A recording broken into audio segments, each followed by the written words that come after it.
Hello दोस्तों, आप सबका स्वागत है मेरे चैनल मोरो शक्ति में। आज हम बात करेंगे तुलसी विवाह के बारे में। तुलसी का विवाह कैसे हुआ शालिग्राम के साथ और कैसे तुलसी विवाह की कहानी शुरू हुई, कब से तुलसी विवाह करना भक्तजनों ने आरंभ किया, इस सब के बारे में आज हम अपनी वीडियो में बात करेंगे। तो ज़्यादा समय ना गवाते हुए बात करते हैं कि आखिर तुलसी थी कौन। तुलसी वृंदा थी। पिछले जन्म में तुलसी का जन्म एक वृंदा नाम की लड़की से हुआ था। जैसे ही वो विवाह के काबिल होती है, उसकी शादी राक्षस जलंधर से हो जाती है। राक्षस जलंधर जो है समुद्र मंथन से पैदा हुए थे और उनमें समस्त वो शक्तियाँ थी जो शिव शक्तियाँ थी और उनका देखने में भी वो शिव के समान ही प्रतीत होते थे। वृंदा बहुत ही विष्णु भक्त थी। जब भी राक्षस के जलंधर कहीं जाते थे युद्ध करने के लिए, तो वृंदा उनके पीछे उनके लिए तपस्या करती थी और वो पति के साथ ही हमेशा खुश रहती थी। किसी और की तरफ कभी भी वृंदा ने अपना मन आकर्षित नहीं होने दिया। वृंदा एक सती व्रत स्त्री थी, इसलिए उसके सतीत्व के चलते राक्षस जलंधर को कोई भी मार नहीं सकता था। एक बार जलंधर जो है वो युद्ध करने के लिए जाते हैं। जैसे युद्ध करने जाते हैं, सभी देवता बहुत ज़्यादा परेशान हो जाते हैं क्योंकि कोई भी उनको हरा नहीं सकते। सभी देवताओं की बैठक होती है और विष्णु जी से प्रार्थना करते हैं कि किसी न किसी तरह वो जलंधर को हरा दें ताकि समस्त दुनिया जो है वो उनके आतंक से बच जाए। लेकिन विष्णु भगवान जी इस चीज़ से मना कर देते हैं क्योंकि उनका मानना है कि वृंदा उनकी बहुत बड़ी भक्त है। वो अपने भक्त के साथ छल नहीं कर सकते। जब तक वृंदा का अस्तित्व है तब तक जलंधर को कोई कुछ भी नहीं कर सकता। एक बार जैसे जलंधर युद्ध के लिए जाते हैं, वृंदा कहती है कि स्वामी जब तक आप नहीं आओगे तब तक मैं आपके नाम का यज्ञ करूंगी। और जैसे ही विष्णु भगवान देवताओं की प्रार्थना सुनते हैं तो वो जलंधर का रूप लेकर वृंदा के सामने आ जाते हैं और उनको देखकर वृंदा अपना यज्ञ छोड़ देती है और विष्णु भगवान जी जो जलंधर का रूप लेके आते हैं वो वृंदा का सतीत्व भंग कर देते हैं। जैसे वृंदा को इस बात का पता चलता है, बहुत ज़्यादा क्रोधित हो जाती है। साथ में ही विष्णु भगवान जी को श्राप दे देती है कि वो एक काले पत्थर में परिवर्तित हो जाएंगे और जैसे उनके कारण उनकी पत्नी जो है वो अपने पति से दूर हुई है, इसी तरह वृंदा का श्राप है कि वो भी किसी न किसी अगले जन्म में वो भी अपनी पत्नी से दूर होंगे। इसी वृंदा के श्राप के कारण भगवान विष्णु जब श्री राम के अवतार में यहाँ आए थे तो वो सीता माता से बहुत वियोग उनको सहना पड़ा था। अब जैसे ही वृंदा उनको श्राप देती है, वो जलंधर के साथ भस्म हो जाती है। वो भी अपने आप के प्राण त्याग देती हैं और वृंदा के शरीर से उत्पन्न जो वहाँ राख होती है, वहाँ से तुलसी का पौधा उत्पन्न होता है। वृंदा को विष्णु भगवान जी का आशीर्वाद है कि जब भी विष्णु पूजा की जाएगी तब वृंदा के बिना, मतलब कि तुलसी के पत्ते के बिना उनकी पूजा सफल नहीं होगी। जब तक विष्णु पूजा में तुलसी का पत्ता नहीं रखा जाएगा तो मान्य नहीं होगी। और साथ में ही अगर जैसे ही उन्होंने वृंदा का सतीत्व भंग किया है, इसीलिए उनकी शादी जो है पत्थर के रूप में जब वो शालिग्राम बनेंगे तो उनकी शादी वृंदा के साथ होगी। बात करते हैं वृंदा की कहानी के बारे में। एक गांव में एक लड़का अपनी पत्नी और अपनी बहन के साथ रहता था। उसकी बहन बहुत ज़्यादा तुलसी की पूजा करती थी। जैसे वो तुलसी की पूजा करती थी, ये सब देखकर उसकी भाभी को बहुत ज़्यादा गुस्सा आता था। उसकी भाभी को बुरा लगता था कि घर के सारे काम काज छोड़ के हमेशा ही तुलसी के पेड़ के पास बैठी रहती है और उसको बहुत गुस्सा लगता। बार बार उस लड़की को ताने देती थी। अपनी ननद को कहती थी कि जैसे तुम हर समय तुलसी के पास बैठी रहती हो, कोई कामकाज नहीं करती, मैं जब तुम्हारी शादी होगी तो तुम्हें तुलसी का ही दहेज दूंगी और तुम्हारी शादी में जो भी बाराती आएंगे उनको तुलसी ही खाने को दूंगी।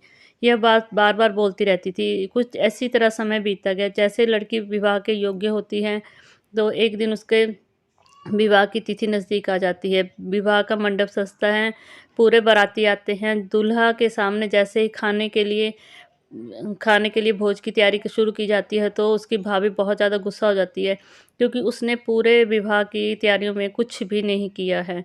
जैसा कि उसने पूरी उम्र अपनी ननद को कहा कि वो तुलसी का ही भोग लगाएगी और तुलसी ही दहेज में देगी, तुलसी के ही गहने देगी। ठीक उसी बात के अनुसार उसने तुलसी का पौधा उठाया और बारातियों के आगे फेंक दिया और वहाँ से वो चली गई। जैसे कि उसने तुलसी का पौधा उठा के गमला बारातियों के आगे फेंका, वहाँ से नाना प्रकार के भोजन निकलना आरंभ हो गए। सभी बारातियों ने बहुत खुश होकर भोजन खाया और साथ में भगवान जी का भी नमस्कार किया और उनके लड़की के भाई को भी बहुत बहुत धन्यवाद किया। जैसे ही मंडप में रस्में शुरू होती हैं तो उसकी भाभी क्या करती है कि तुलसी के पत्ते को रख देती है कपड़ों की जगह। जैसे ही मंडप में तुलसी के पत्ते रखे जाते हैं तो वो जैसे उठाने लगती हैं तो वो उनकी कपड़ा उठाया जाता है तो वहाँ से बहुत ही नाना प्रकार के सुंदर-सुंदर वस्त्र देखने को मिलते हैं। और जब बात आती है गहनों की तो उसकी भाभी बहुत ही चतुर है और अपने कहे अनुसार वो क्या करती है कि तुलसी के पत्तों से ही एक माला बना देती है और उसको एक डब्बे में डालकर मंडप में भेज देती है। जैसे ही वो मंडप में तुलसी से बनी हुई माला खोली जाती है तो वहाँ पे बहुत ही सुंदर सोने के गहने जेवरात दिखाई देते हैं जिनको देखकर बहुत ज़्यादा खुश होते हैं। इसी तरह उस लड़की की शादी होती है और वो शादी करके अपने घर में चली जाती है। वहाँ पे उसके दहेज को देखकर बहुत ज़्यादा तारीफ़ें होती हैं। जैसे ही ये बात उसकी भाभी तक पहुँचती है तो उसकी भाभी बहुत ज़्यादा हैरान हो जाती है। उसको लगता है कि मैंने तो कभी अपनी ननद को कुछ भी नहीं दिया, तो वो इतना कुछ उसके पास है तो क्यों ना मैं भी अपनी बेटी को ऐसा ही करने के लिए कहूँ। वो अपनी बेटी को ज़बरदस्ती कहती है कि वो उसके इस घर के सामने जो तुलसी का पौधा है उसकी पूजा करे और उसको लगता है कि जैसे उसने अपनी ननद की शादी में किया ऐसा ही वो अपनी बेटी की शादी में भी करेगी। लेकिन उसकी बातों को देखकर उसके पति जो बहुत ज़्यादा हैरान हो जाते हैं क्योंकि उनकी बहन जो है वो दिल से तुलसी जी की सेवा करती थी, दिल से तुलसी की पूजा करती थी, लेकिन उनकी बेटी का मन नहीं है तुलसी की पूजा करने को। इसलिए उनको पता है कि ऐसा कुछ भी नहीं हो सकता। उनकी एक दिन अपनी पत्नी से कहते हैं कि उनका बहुत मन हो रहा है अपनी बहन से मिलने का, इसलिए वो अपनी बहन से मिलने के लिए जा रहे हैं तो कुछ दे दो। वो बहुत ही गुस्से वाली अपनी ननद को कुछ भी नहीं देना चाहती और एक थैले में ज्वार भर के दे देती है। भाई बेचारा दुखी होकर चला जाता है और रास्ते में जैसे ही एक पेड़ के नीचे गाय बंधी हुई मिलती है, सारा ज्वार लेता है और उस गाय के मुँह के आगे फेंक देता है और वहाँ से वापस आने लगता है। जैसे ही गाय का मालिक देखता है तो वो उसको आवाज़ लगाता है कि अरे भैया, आपने गाय के आगे इतना सोना, इतना गहने क्यों फेंके हुए हैं? गाय थोड़ा ना सोना खाई है तो घास खाती है। देखकर लड़की का भाई बहुत ज़्यादा खुश हो जाता है और समझ आता है कि ये सब तुलसी माता की ही कृपा है। सारे गहने भर के ले जाता है थैले में, अपनी बहन से मिलने जाता है और दोनों भाई-बहन मिलके एक साथ बहुत ज़्यादा खुश होते हैं। और जैसे ही उन्होंने तुलसी अपनी बहन की शादी बहुत तुलसी की दया से बहुत अच्छे से की।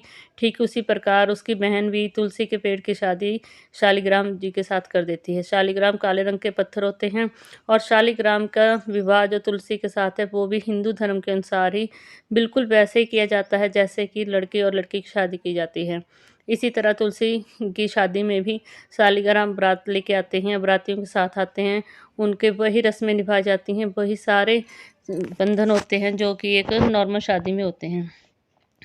ये थी दोस्तों तुलसी विवाह की कहानी। आज के लिए बस इतना ही। बहुत जल्द आपको नई वीडियो लेके आऊँगी। अगर आपको मेरी वीडियो अच्छी लगी तो प्लीज़ मेरे चैनल को सब्सक्राइब कीजिए, वीडियो को लाइक कीजिए और जितना ज़्यादा हो सके शेयर करिए और साथ में कमेंट में जय तुलसी माता लिखना मत भूलिएगा।